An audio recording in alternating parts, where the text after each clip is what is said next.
ભાઈ કોઈક જ અભાગ્યો માણસ છે જે આ વિડીયો લાઈક નહીં કરે. હું આવ્યો છું રામાપીરના રણુજામાં. જોઈ લ્યો, આ રામાપીરે અહીંયા પોળો ખાતો હતો, વિસામો ખાતો હતો. આજે પણ માટલામાં કોઈ દી પાણી ખૂટતું નથી. બીજું રામાપીરે અહીંયા ઝાડ વાવ્યું હતું. બધું તમને બતાવું છું. જે લોકો આ વિડીયોને લાઈક અને શેર કરશે ભાઈ, હું તમને માના સોગંદ ખાઈને કહું છું કે એ લોકોના ધાર્યા કામ તમે વાંચો. જય બાબારી હિન્દીમાં લખ્યું. હું માટલા બધું તમને બતાવું છું.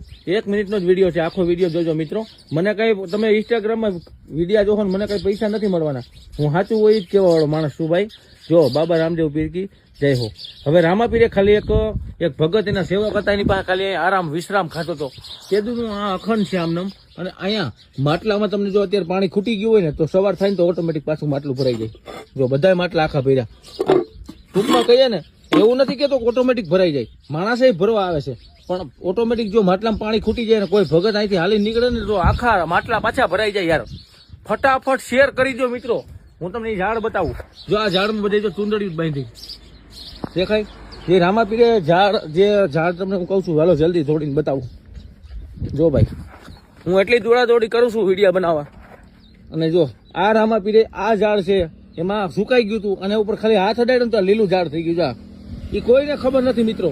આ રણુજા થી રામદેવરા, બરાબર. આ રણુજા રામદેવરા અહીંયા જવાય. આ પોકરણગઢના પીર છે ભાઈ, બરાબર. તો વિડીયોને શેર કરી દો. બાકી મળશું નવા વિડીયોમાં. જય રામાપીર.